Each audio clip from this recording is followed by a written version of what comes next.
LeBron won the Olympic basketball MVP? Welcome back to my channel, sports fans. Okay, let's get into this one right here. What a disgrace. LeBron wins the Olympic basketball MVP. Look, man, is the NBA in bed with the Olympics? Is Clutch Sports in bed with the Olympics? What the hell is going on? I just made a video and I made it as soon as the game ended, and I didn't get a chance to see who won the MVP.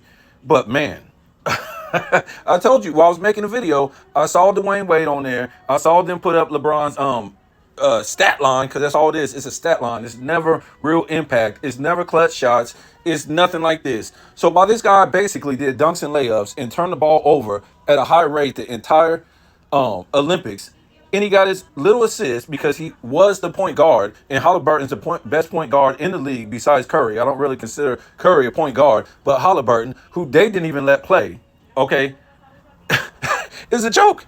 Is a complete joke, and they let LeBron out of the game for like 30 seconds at one point. I don't know if he screamed at the coach or whatever like that, or the coach was like, "Oh, what am I doing?" This is a disgrace, man. This is a disgrace right here. While Curry, in 2 games in a row, pretty much led this team hit some of the greatest shots of all time in Olympic games. In 2 Olympic games, this guy was on fire. The floor melted. The floor melted. It wasn't LeBron hitting big shots. It wasn't LeBron hitting big perimeter shots or nothing like this. This guy was doing dunks and layups. Oh my goodness. And what about that game when they played Serbia?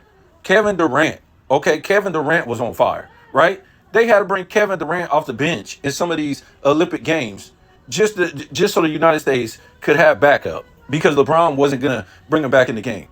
Okay, if he had to shoot from the perimeter. Yes, he had a lot of dunks and layups through the lane where he bull charged and stuff like that, and he hit some big shots in the what is that called, the scrimmage games and stuff like that. This is a disgrace, man. This is a disgrace. For me, it's Steph Curry, it's Durant, it's even Anthony Edwards, Booker, AD, Joel Embiid the other day was big in those games. This is a disgrace, man. Where are we at? Where are we at? Where are we at? Is the NBA this bad? Is the NBA men's Olympic team this bad? So we're going into something that this guy had to be in the weakest group pool, which was Group C, just to make it to the final round, to the gold medal round against France, who played in what? They put all the good teams in Group A, all the second best teams in Group B, and those teams had to beat the crap out of each other just to make it to the gold medal round, while the USA played in the weakest group pool, which is Group C. This is a disgrace, man. Is this the end of times? What's going on here, man? I mean, this is so obvious. This is so obvious right here. And like I said, I won't even put this team over the Dream Team 1, the Dream Team 2, or the Dream Team 3. They barely beat France, okay, because France turned the damn ball over. I don't know why you guys turn the ball over this much. Oh, because you guys are bench players. You guys are barely making the NBA. And you guys aren't even all-stars outside of Victor Wembanyama, who was a rookie last year, and slow-footed Rudy Gobert, who wouldn't even make the NBA back in the 80s and 90s. He just wouldn't. What center position would he make? On what team? He would get dominated. It'd be a joke because, okay, outside of when we talk about the 80s and 90s, and we're talking about all the great players like Kareem, Hakeem, Patrick Ewing, Alonzo Mourning, David Robinson, Shaq, all these type of players, he don't have the type of skills that these guys got. Not even defensively. I don't even think he gave you like 3 blocks as a defensive player of the year. Patrick Ewing was getting 3 blocks a game and couldn't even make a damn defensive team half the time. Or couldn't even get defensive player of the year. And this is what Rudy Gobert gets.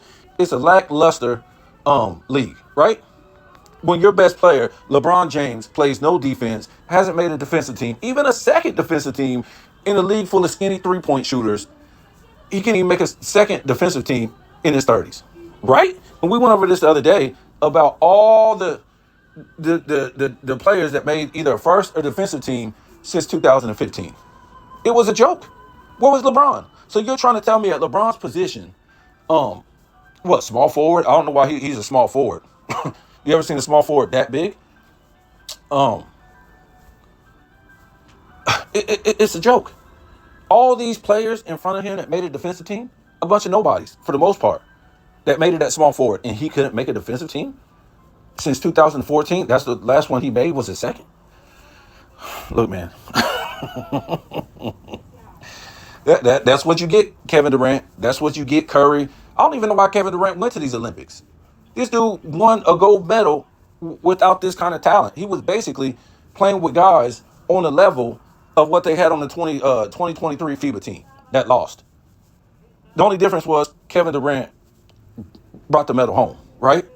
So when we look at this, and I'm going to tell you why in a minute, LeBron has never won a gold medal without Kevin Durant, without Carmelo Anthony, or without Kobe, right? And this was his big chance, right? When he blew up the FIBA team, which he should not have, because when they lost last year in the FIBA, the Anthony Edwards, the Halliburton, the Jalen Brunsons, the Paolo Bancheros, I think Brandon Ingram was on that team, and a lot of good players, right?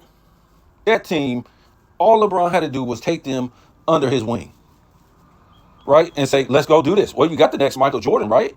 No, what does he do? He blew up that team so he can get carried by Curry. He can get carried by Durant. He can get carried by AD. He can get carried by Drew Holiday. He can get carried by all these guys because that's how it always is, right? He's always got to have these super duper teams, right? So he can cover all bases because he has the lack of fundamental skills. I'm trying to tell you guys, just because he handled the ball all the time, that doesn't make him a great point guard. Look who he's going against. Look at the tier of not just France. I'm talking about Puerto Rico. I'm talking about Serbia. These guys aren't Hall of Fame players. These guys, for the most part, 99% of them aren't all-star players. Even if we go to Group A, Group B, and all that stuff. All these international players, 99% of them who played in the NBA are not Hall of Famers, not all-star players. They're just players that came to the NBA because we decided to play Euro ball. We don't want to play NBA ball. We want to play Euro ball, which isn't tough ball. We just want to sit at the perimeter, 4 guys on the perimeter, and get screens and pass the ball around to the open guy. We don't want to play real basketball. It's a positionless basketball. That's all it is. And I don't have no problem with it. But when you say the world caught up to us, that's why the world caught up to us, because we want to play their game, right? We talked about, when we lost in 2004 in the Olympics, what were we doing? Nobody no longer wants to play American basketball, which is high percentage shots, which starts in the paint, right? And nobody wants to play with their back to the basket. That's fine. But if you want to play Euro basketball and you want to all be jump shooters, you better be great jump shooters. Right? LeBron don't even belong in this era, right? LeBron don't even, you ever hear these guys say in the media, oh, these guys couldn't shoot the three. These guys couldn't do blah, blah, blah, blah. So what does LeBron do? At a high level? He doesn't shoot the three, the mid-range. He can't shoot free throws. Poor free throw shooter, 70%. 2 seasons, I think he shot under 70% from the free throw line. So this guy, look, he's more into being in the gym and getting big and charging the lane against skinny three-point shooters than he is his actual game, right? You think Kobe could shoot when he came into the league? No, Kobe couldn't shoot like that. Kobe was on the bench when he first came in. Nick Van Exel, Eddie Jones could shoot better than Kobe Bryant. Kobe Bryant was airballing free throws and stuff like that. Kobe had to work on his game. And for people to call him the next best thing to Michael Jordan, that's incredible. Because Kobe didn't even have no game like that. The only game Kobe really had was his athleticism when he came into the league. And that's what LeBron James had. He didn't have no jump shot. He didn't have no post game. He didn't have nothing like that. All he had was his athleticism. And that was really suspect because he was playing against the best of academy school players, right? We tell you all the time, in the NBA, you're playing the best of college players. In college, you're playing the best of high school players, right? In high school, you're really playing in the state. Right? So you're just playing who's in the state. So this guy went to academy school, right? And was dunking on little academy school kids, right? Nothing wrong with that. Kevin Garnett came out of high school into the NBA. Kobe Bryant did. But these guys developed their game. It wasn't until 2005 when the NBA finally realized, well, the king, man, it's been 2 years. He hasn't made the playoffs. He hasn't made the playoffs. He didn't make the All-Star game his first season. He had an All-Star teammate his second season, still didn't make the playoffs. What are we going to do? What are we going to do? Kobe done won 3 championships already. What are we going to do? Oh, this is what we can do. We can get away with hand checking right? And we can get away with elbows in the post. Let's do away with that. Oh, suddenly the king makes the playoffs. Suddenly the king is scoring all these points. Suddenly the king is bull charging the lane, and this is what he is. You guys can't deny reality. And I got a dude in my comment from the last video. Oh man, you hating? How am I hating? I'm telling the story of the NBA. That's it. I can't tell you nothing but history. Is this guy a top 75 player? Yes, but he's no top 10 player like these other guys who developed skills based on their position, right? These top 10 players, they had a position to play, so they were great. They had positional skills, great positional skills at that position, right? Whether it was Michael Jordan, whether it was Wilt Chamberlain, whether it was Kareem Abdul-Jabbar, okay? Whether it was Magic, whether it was Larry Bird, whether it was Bill Russell, whether it was Kobe Bryant, whether it was Shaq, all these guys, Hakeem Olajuwon, Clyde Drexler, all these guys developed skills based on their position. LeBron has never developed skills based on his position at a high level. Don't tell me he's just a good passer, even though he has the ball in his hand all the time, right? He's passing the ball into a lane where it's spread out where everybody is at the three-point line, right? These passes aren't hard to make when the paint ain't clogged up, when they cut out the defensive rules. Okay, he doesn't have a jump shot from the perimeter. How many times did I watch him, especially today, and it's been going on forever, to where he bull charges a lane, okay, and there's nothing there. And what a real jump shooter would do, like Michael Jordan, Kobe Bryant, Curry, Kevin Durant, even Anthony Edwards, when that lane gets blocked off, they're just going to pull up and take that jumper. LeBron can't do that. He doesn't have that kind of touch on his shot because he doesn't practice it. He knows he doesn't have to practice it because 90% of his shots will be bull charging to the lane. And when he don't have the shot, guess what he's going to do now? He's going to kick it out to a three-point shooter. That's easy. That's easy. So he never had to develop a game. What about a game on the block, on the post? 6'9", 250 pounds? You don't have to develop a game? What about rebounding? What kind of skills do you got to have to rebound with nobody in the lane? Everybody's sitting at the three-point line. And like I told you guys before, what did I tell you? They said Curry changed the game. Curry didn't change no damn game. Curry and Clay was sitting at the three-point line. That was their game. You didn't see the whole Golden State team sitting at the three-point line. LeBron changed the game into that, right?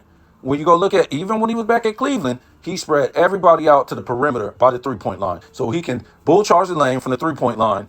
And even if he gets stopped, which is rare because you can't touch nobody no more, he's going to kick it out to the three-point shooter, right? That's what he was going to do. And that's why, when he went against Boston in 2010 and he went against the Magic in 2009, it failed because they had big men inside like Dwight Howard, and they had Kevin Garnett. Perk was in there and stuff like that. So he couldn't bull charge the lane. You know what I'm saying? And then when he had to sit up there and take those perimeter shots, it was a brick fest. So what did he find out? I can never be as good as these guys like Larry Bird who just shoot your damn lights out from the perimeter. Michael Jordan didn't need to bull charge the lane. Kobe Bryant didn't need to bull charge the lane. Larry Bird didn't need to bull charge the lane to get a shot. They would just pull up and shoot your damn lights out. Tracy McGrady, Allen Iverson, these guys would shoot your damn lights out from the perimeter. They didn't need to bull charge, okay? That's just how it was, okay?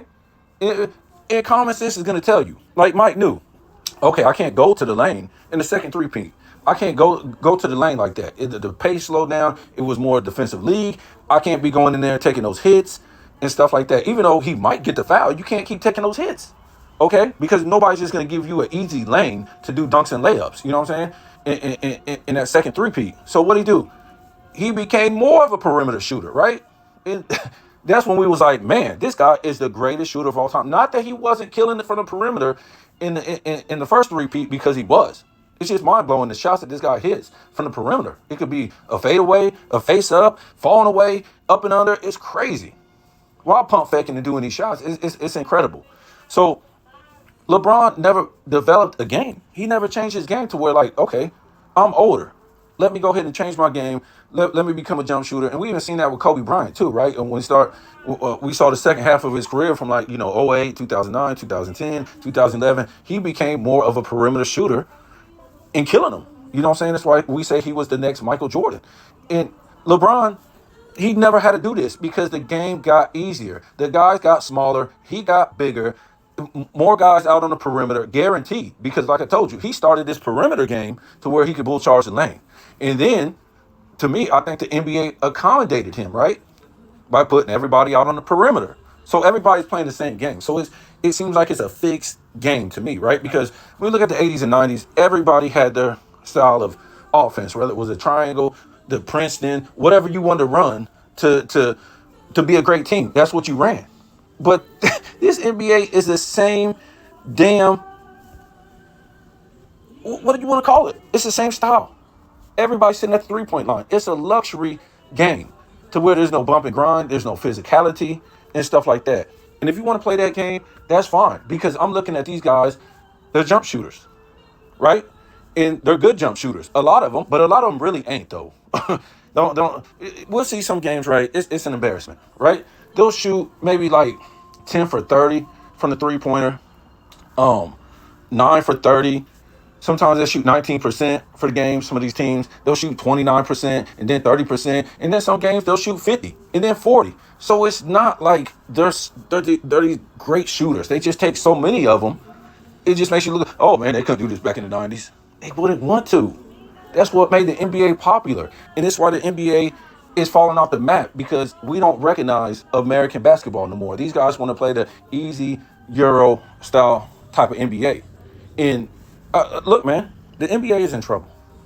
The ratings been dropping for a long time, and they decided to promote this guy who was a 4-6 loser, a team hopper, a super team builder, got to get the coach fired, barely making the playoffs every season, and they decided to promote this guy. So who do you got to promote after that?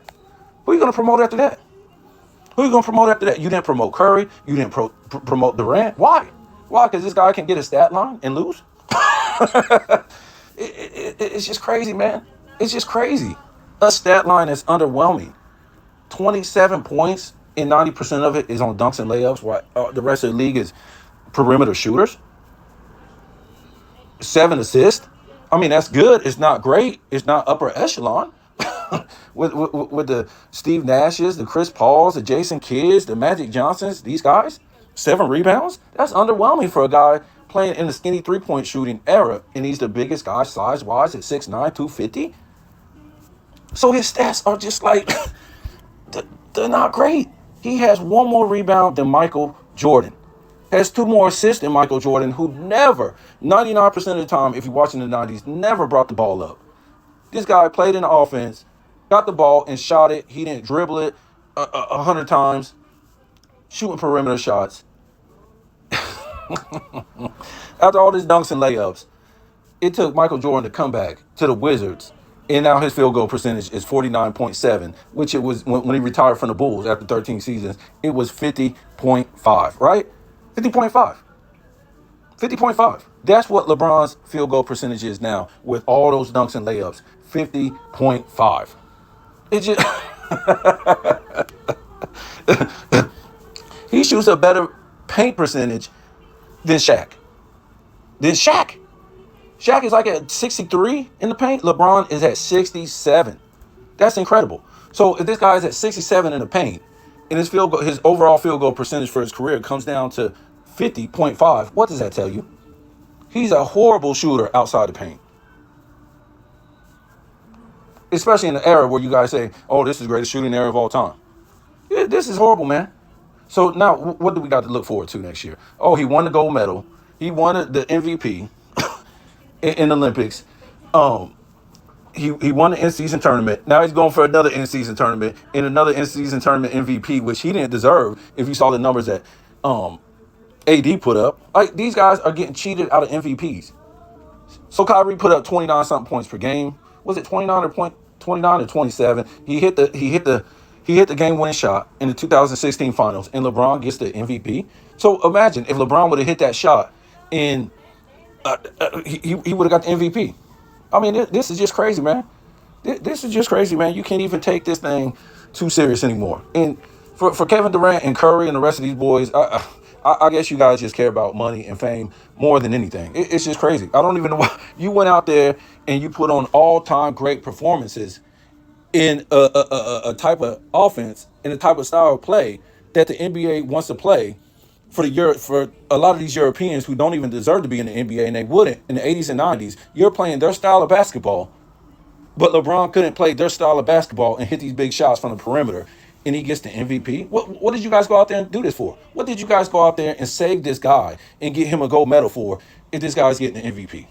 He ain't hit no big shots at the end of the game. I saw this guy try to shoot so many perimeter shots today, and even in the paint, like fallaways and breaking it up. He couldn't do it. And I'm going to tell you again, look, people be like, man, what you want from this guy? He's 39-40. I don't want nothing. All I want is look, if it was any other guy that's 39-40, I don't expect too much from him. Because, look, they're older, they're old as far as NBA standards is concerned, right? So I don't expect too much from him. But don't tell me this guy is carrying a team. This guy is all-time great, doing all this great stuff on dunks and layups in an open lane, bull charging his defender. Don't tell me this. Don't tell me this. But I do want you to tell me, how is this guy playing at this level? Not like skill-wise, because I never thought this guy had those type of skills. Because the NBA just ain't the same. I'm not talking about skill-wise. How is he able to keep running up and down the court after 21 seasons, playing during the regular season, the playoffs, 10 straight finals? What else? You got to count all the Olympics he played in, the FIBA games that he played in. How is he able to do this? And he started in high school. He came out of high school into the. How is he able to do this? Somebody explain that to me, man. Because the media won't explain that. All they'll tell me is that this guy is still playing at this high level. I don't think he's playing at a high level. I'm asking you, how is his body able to do that at 6'9", 250? How is he able to do that for that long? It doesn't make any sense. It's not possible. You saw Kareem when he was that age. He was skinny as can be. And he wasn't the big-time player on his team. He was just getting by. Michael Jordan in 98 damn near didn't have no more lift in his legs. To me, the greatest athlete, basketball player of all time. Some people can say it was Wilt Chamberlain, but I think Wilt Chamberlain even broke down way before Michael Jordan broke down. But I'm just trying to figure out. And Mike had took that almost 2 years off in 94, 95. So he got a little rest, and he still wasn't able to be the first three-peat Michael Jordan. No way. He was great, but he didn't have that same lift, and that's why he had to change his game. So I'm just saying, somebody that can play consecutively all those years, how is he still able to run up and down the court with 20-year-olds, 25-year-olds, 30-year-olds, while Dwayne Wade that came in his class is retired, Bosh is retired, Dwight Howard, shell of himself when he was playing in the 2020 finals with LeBron, all these guys that came in before LeBron and after LeBron retired. Or with LeBron. Now, I can say, yeah, they came in before him, but it's guys that came in after LeBron and they're a shell of themselves. And guess what? A lot of them are retired. And he's up and down the court dunking and doing this stuff. How's that possible at that weight? Don't tell me no weight training. When you're lifting weights and getting bigger like that, it's not good for jumping and running around like that up and down the court. It's not. It's not. After all these seasons, don't think I'm saying one thing. He's big. How's he doing that? Or he's been playing for 21 seasons. How he doing that? Or whatever. It's everything as a combination. Everything put together. How is he able to do this after 21 seasons? His legs keep moving. How's that possible? They won't even let other players play because this guy wants to play. I mean, and it's just not because the league is easier. Remember, it's one of the fastest paced leagues of all time since the 60s. It's one of the fastest paced eras of all time. So how is he able, and when he plays next year, how is he going to play next year?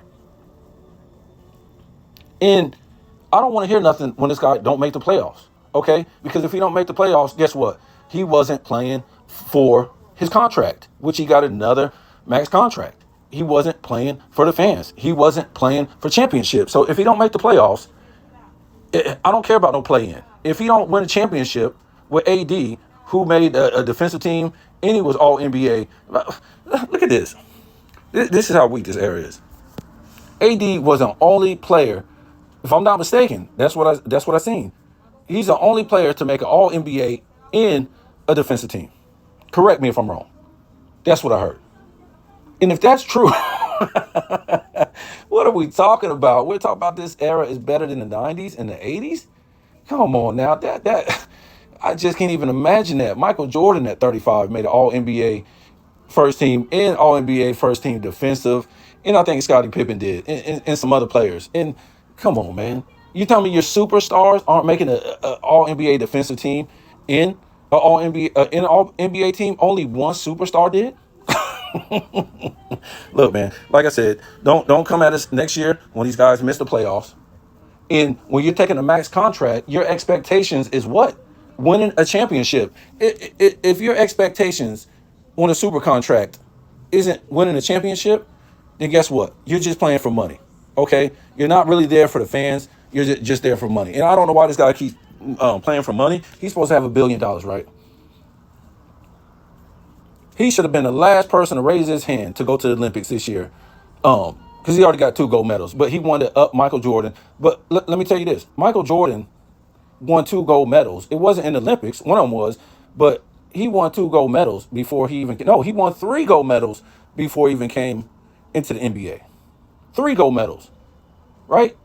In the FIBA, the Tournament of Americas, and the Olympics. He won 3 gold medals before he came into the NBA, and he won another one with the Dream Team. So that's 4 gold medals. This guy was, he wasn't concerned about keep playing and stomping these plumbers out in these Olympic Games, right? He gave other great players a chance. He was more concentrated on winning championships, right? That was the standard. The Bill Russells, right? The Magic Johnsons, the Kareems, the Birds, all these guys, the standard was winning. In the NFL, what is the standard? What is Patrick Mahomes trying to gun for? He's trying to gun for Tom Brady, right? He's trying to go and maybe go 5-1 and say he was better than Brady or something like that. Who knows? But his standard is not stats. His stats is coming with winning championships. In order to win championships, you got to put up the stats, right? So stats will come along with winning. Somebody said that. I forget who said that. It was was it a coach? I think Michael Jordan, when he talked about the scoring record or whatever like that, and he said he wasn't concerned about the scoring record. He said the stats will come with winning. He wasn't concerned about that, or he would never retired the first time or the second time. He would have just went for that. He knows he's the greatest scorer of all time, not just because of 10 scoring championships, because of his game. He could play the post, right? He could hit from the perimeter. You know, he could drive to the lane. He could hit crazy shots against great defenders and stuff like that. A perimeter player ain't supposed to be winning all them scoring titles. It would be who? It would be a guy in the paint and stuff like that. So he wasn't concerned about that. He was concerned about getting on the level of winning championships, because winning championships, that's the standard, right? And they pretty much lowered the standard in the NBA for LeBron James, right? Once he went 4-6, what did we all start hearing? Oh, the 80s and 90s players, they're plumbers. The 60s, it all started revolving around dissing other players and dissing other eras because LeBron failed to meet the standard. We started talking about his competition. Your competition? What do you mean your competition? You talking about the Golden State Warriors, who built that team organically, and then you get mad because they go get Kevin Durant because you had a super team? I mean, what's the difference? Remember, you started the super team like that, and guess what? They just one-upped you. All you did was have to shut down Kevin Durant, and boom, because Kyrie outplayed Curry, and for Clay and Love, it was pretty even. And yes, they were a more fundamentally sound team because that's what they practiced, fundamentals in practice. The teams that beat you were all about fundamentals. They didn't play off no athleticism. Remember, they tell you, oh, this is the greatest athleticism, greatest athletic era of all time. The Jokers, the Lucas. Remember, the teams that beat LeBron, the Spurs, the Mavs, the Golden State Warriors, these aren't great athletic high flyers and stuff like that. They beat LeBron off of fundamentals because they know LeBron teams, they only play off of athleticism, right? They're front runners. They come out dancing, acting crazy, trying to show up their opponents and stuff like that. They don't want to play fundamental ball. They don't want to play in a system because LeBron can't play in a system, right? He can't do that. Only thing he can do is bull charge the lane, and if it ain't there, he kick it out to the open 3-point guy. He don't want to work on his mid-range game. He don't want to be a great 3-point shooter. He don't want to work on his free throws. He don't want to be a paint player. He just wants to dominate the ball and get some stats. That's all he wants to do. That's a lazy. That's one of the laziest superstars I've ever heard of, right? When you think of Tim Duncan with those positional skills, the Larry Birds, the Kevin McHale's, the Michael Jordans, the Scottie Pippens. I mean, Scottie Pippen, don't ever look. Scottie Pippen is better than LeBron. It's not even close. Look at the era that Scottie Pippen played in, right? Slow pace, grounded out defense, this type of thing. Real athletic players in the 90s. Scottie Pippen is way better, right? Scottie Pippen stayed on the defensive teams, right? He stayed on the defensive teams in his what do you call it, in his prime and stuff like that. So Scottie Pippen, he didn't play in no weak era, right? Like LeBron James. So this right here is just a straight embarrassment. This is all it is, man. You can't take this thing serious about this MVP, and it just goes to show that the Olympic Games are in bed with the NBA or what, clutch sports, whatever you want to call it. These guys ducked the smoke the whole Olympic Games and barely won.